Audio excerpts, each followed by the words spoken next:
بسم اللہ الرحمن الرحیم۔ السلام علیکم میرے دوستو، آج ہم آپ کو جنگ بدر کا واقعہ بتانے والے ہیں۔ امید ہے آپ کو جنگ بدر کا یہ پورا واقعہ ضرور پسند آئے گا۔ حضور پرنور نبی کریم صلی اللہ تعالی علیہ وسلم اپنے 313 صحابہ اکرام رضی اللہ تعالی عنہ کے ساتھ سن 2 ہجری میں مدینہ شریف سے بدر کی جگہ پر پہنچے، جہاں مکہ کے کافروں کے ساتھ مسلمانوں کی ایک مشہور جنگ بدر ہوئی۔ جب آپ لوگ بدر کی جگہ پر پہنچے تو رات ہو چکی تھی۔ اس وقت عرب کے کافروں کے فکس کیے گئے ٹائم کے مطابق یہ طے ہوا کہ صبح جنگ ہوگی، لہٰذا رات بھر آرام کیا جائے۔ پھر ایک طرف مسلمانوں کے فوج نے پڑاؤ ڈالا، جبکہ دوسری طرف کفار اپنے فوج کے ساتھ ٹھہرے۔ حالانکہ اگر یہ معلوم ہو جائے کہ صبح جنگ ہونے والی ہے تو خوف کے مارے نیند کہاں آئے گی۔ دوسری طرف صحابہ اکرام تو شہادت پانے کی خوشی میں ویسے بھی نہ سو سکے۔ صبح نہ جانے کس کس کی قسمت میں شہید ہونا لکھا ہے۔ ادھر اللہ تعالیٰ کی قدرت کاملہ سے کفار رات بھر ڈر کے مارے سو نہ سکے۔ صبح ہوئی، حضور نبی کریم صلی اللہ تعالیٰ علیہ وسلم نے نماز فجر کی امامت فرمائی اور سارے صحابہ اکرام رضی اللہ تعالیٰ عنہ نے جماعت سے نماز ادا کی۔ نماز کے بعد نبی کریم صلی اللہ تعالیٰ علیہ وسلم نے سب سے کہا، اگر ایسا ہو جائے کہ اللہ رب العزت کی جانب سے 1000 فرشتے تمہیں جنگ میں ساتھ دیں تو کیسا رہے گا؟ یہ سن کر صحابہ اکرام خوشی کے مارے جھوم اٹھے۔ رسول اللہ صلی اللہ تعالیٰ علیہ وسلم نے پھر سے فرمایا، اگر 3000 فرشتے آ جائیں تو کیسا رہے گا؟ ایک بار پھر صحابہ خوشی سے جھوم گئے۔ پھر آخر میں رسول اللہ صلی اللہ تعالیٰ علیہ وسلم نے فرمایا کہ اگر 5000 فرشتے آ جائیں تو کیسا رہے گا؟ اتنا سننا تھا کہ صحابہ اکرام بہت خوش ہوئے اور کہنے لگے کہ اگر ایسا ہو گیا تو ہم کفار سے یہ جنگ بڑی آسانی سے جیت جائیں گے۔ قربان جائیں یہ سرکار دو عالم حضرت محمد مصطفیٰ صلی اللہ تعالیٰ علیہ وسلم پر کہ اس وقت اللہ رب العزت نے فرشتے بھیجنے کا ارادہ نہیں فرمایا تھا، لیکن جب حضور نبی کریم صلی اللہ تعالیٰ علیہ وسلم نے فرما دیا تو اللہ تعالیٰ نے اپنے حبیب کے لیے فرشتوں کی فوج بھیج دی۔ میرے دوستو، فرشتوں کی تعداد کو لے کر الگ الگ فتویٰ بھی جاری کیے گئے ہیں اور کئی الگ تعداد کا ذکر بھی کیا جاتا رہا ہے۔ ایسے میں ہمیں جتنا معلوم تھا ہم نے آپ کو بتا دیا۔ اگر آپ کو اس میں کوئی غلطی نظر آتی ہے تو کمنٹ باکس میں ضرور لکھیں۔ دوستو، ادھر جب جنگ شروع ہوئی تو اللہ تعالیٰ نے فرشتوں کو حکم دیا کہ جاؤ اور بدر کے جنگ میں صحابہ اکرام کا ساتھ دو اور ایسے جانا کہ تمہارے ہاتھوں میں تیر اور تلوار ہو، جنگی لباس میں جانا۔ اللہ تعالیٰ کا حکم پاتے ہی فرشتوں کی جماعت حضرت جبرائیل علیہ السلام کی قیادت میں میدان بدر میں آئے اور اس جنگ میں صحابہ اکرام کا ساتھ دیا۔ یہ جنگ مسلمانوں نے فرشتوں کی غیبی مدد سے آسانی سے جیت لی۔ اس جنگ میں کافروں کے 70 لوگ مارے گئے، جس سے ان کی فوج کی کمر ٹوٹ گئی اور 70 کافروں کو قیدی بنا لیا گیا۔ پھر جب قیدیوں کو سامنے لایا گیا تو نبی کریم صلی اللہ تعالیٰ علیہ وسلم نے صحابہ اکرام سے پوچھا کہ ان کے ساتھ کیا کیا جائے۔ سب لوگوں نے اپنی اپنی رائے دی۔ کچھ نے کہا کہ ان کو قتل کر دیا جائے، جبکہ کچھ صحابہ نے کہا کہ ان کو غلام بنا لیا جائے۔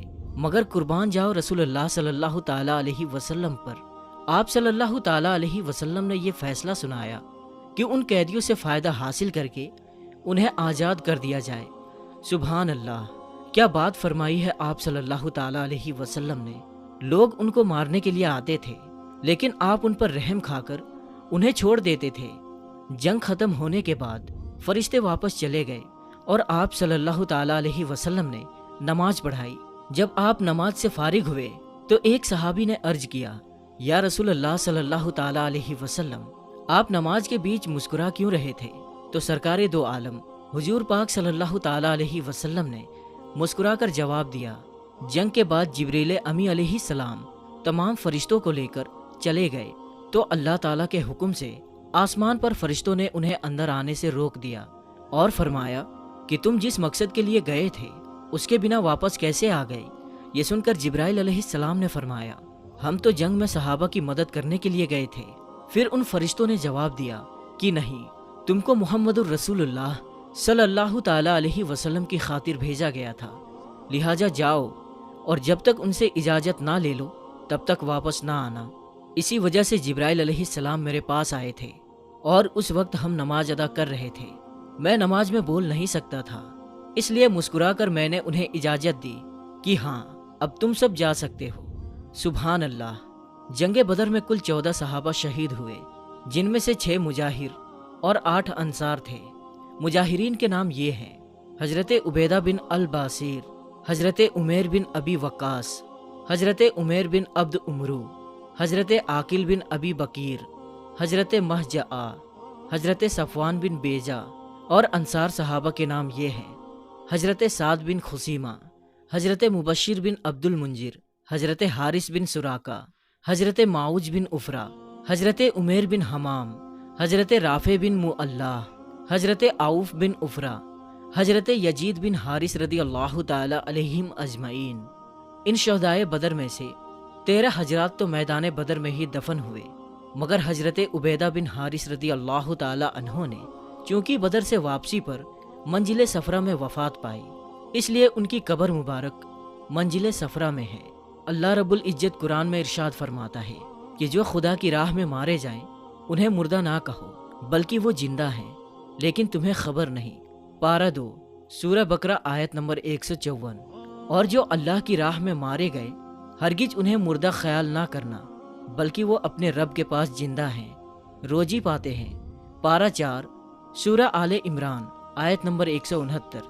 हुजूर सल्लल्लाहु ताला अलैहि वसल्लम इरशाद फरमाते हैं कि शहीद को कत्ल की बस इतनी तकलीफ होती है जितनी चींटी के काटने से होती है, वरना मौत की तकलीफ के बारे में रिवायत है कि किसी को अगर 1000 तलवार के जख्म दिए जाएं, तो इसकी तकलीफ मौत की तकलीफ से कहीं ज्यादा हल्की होगी और अल्लाह के यहाँ उसे 6 इनामात दिए जाते हैं।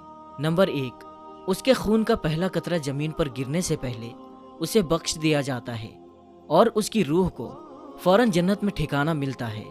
नंबर 2, कब्र के अजाब से महफूज हो जाता है। नंबर 3, उसे जहन्नम से रिहाई मिल जाती है। नंबर 4, उसके सर पर इज्जत का ताज रखा जाएगा। नंबर 5, उसके निकाह में बड़ी बड़ी आंखों वाली 72 हूरें दी जाएंगी।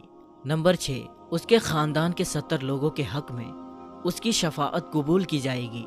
आइए जानते हैं जंगे बदर में मुसलमानों के पास क्या क्या सामान था। सिर्फ 313 लोग थे, 70 ऊँट थे, 3 घोड़े थे, 8 तलवार और 6 जिरा थे। और काफिरों की फौज के पास क्या क्या सामान था, अब आइए देखते हैं। वो 1000 लोग थे, 700 ऊँट थे, 1000 घोड़े थे, 950 तलवार और 950 जिरा थी। काफिरों की फौज के पास खाने पीने की चीजों की कोई कमी नहीं थी। रोजाना 11 ऊँट जिबा करके खाते थे। जब वो किसी पानी के किनारे पड़ाव करते तो खेमे लगाते थे।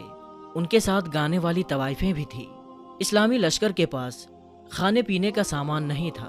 किसी के पास 7 तो किसी के पास 2 खजूरें थी। मुसलमानों के पास एक भी खेमा नहीं था। सहाबा इकराम ने खजूर के पत्तों को और टहनियों से एक झोपड़ी तैयार करके हुजूर अक़दस नबी करीम सल्लल्लाहु ताला अलैहि वसल्लम को उसमें ठहराया था। आज उस जगह पर मस्जिद बनी हुई है। कुफार के लश्कर से 70 आदमी कैद किए गए और 70 आदमी कत्ल हुए, जिनमें अबू जहल भी शामिल था। इस्लामी लश्कर में 14 सहाबा शहीद हुए और मुसलमानों को फतह मिली। दोस्तों, हमने आपको जंगे बदर का वाक़या आसान तरीके से बता दिया, लेकिन जंगे बदर का वाक़या सिर्फ सुनने या खुश होने के लिए नहीं है, बल्कि हमें इससे सीखना चाहिए। दोस्तों, आप गौर कीजिए, आज हमारे पास सब कुछ है। अल्लाह के फजल से किसी भी चीज़ की कमी नहीं है, फिर भी मुसलमानों को हर जगह सताया जा रहा है, मारा काटा जा रहा है, मुसलमानों के घरों को जलाया जा रहा है। मेरे दोस्तों, क्या आपने सोचा है आखिर ऐसा क्यों हो रहा है? आज का मुसलमान अपने दीन से भटक रहा है। आज लोगों ने नबी करीम सल्लल्लाहु ताला अलैहि वसल्लम के हदीस मुबारक और कुरान पर अमल करना छोड़ दिया है। एक वो लोग थे जो जान देकर भी ईमान से हटते नहीं थे, और एक हम लोग हैं जो 2 रुपए में अपना ईमान तक बेच देते हैं। मेरे अजीज दोस्तों, हमें चाहिए कि हम लोग 5 वक्त की नमाज की पाबंदी करें, क्योंकि नमाज एक ऐसी चीज है जो आधे से ज्यादा गुनाहों से रोक देती है। दूसरी बात ये कि हम अपने घरों में इस्लामी तहजीब और शरीयत को लागू करें। घरों में टीवी सीरियल या फिल्में देखकर बरकत ख़त्म ना करें। एक दूसरे के साथ मोहब्बत से पेश आएं। अपने आलो औलाद को मोबाइल फ़ोन जैसी चीज़ों से दूर रखें और उन्हें अच्छी तालीम दें। अभी हालात ऐसे हैं कि हमारे हिंदुस्तान में एक ख़ास मजहब के लोग मुसलमानों को कमज़ोर करने के लिए हमारी बेटियों, हमारी बहनों को सोशल मीडिया के ज़रिए फंसाना चाहते हैं, ताकि वो मुसलमानों को मजबूर कर सके और उनके घरों में नफ़रत फैला सके। इसलिए इस पर भी एहतियात ज़रूर रखना चाहिए। तो मेरे दोस्तों, हम उम्मीद करते हैं आपको आज का हमारा ये वीडियो पसंद आया होगा। अगर ये वीडियो आपको पसंद आया है तो हर बार की तरह आप लोग इस वीडियो को ज़्यादा से ज़्यादा अपने दोस्तों और रिश्तेदारों में ज़रूर शेयर करें। और अगर अभी तक आपने हमारे YouTube चैनल को सब्सक्राइब नहीं किया है तो अभी सब्सक्राइब कर लें और साथ में लगे बेल आइकन को ज़रूर दबा दें, ताकि हमारी हर अपलोड होने वाली वीडियोज़ का नोटिफिकेशन आपको सबसे पहले मिल सके। तो मेरे दोस्तों, आज के लिए बस इतना ही। हम मिलते हैं फिर एक नई और अच्छी वीडियो के साथ। तब तक के लिए अस्सलाम वालेकुम, अल्लाह हाफिज़।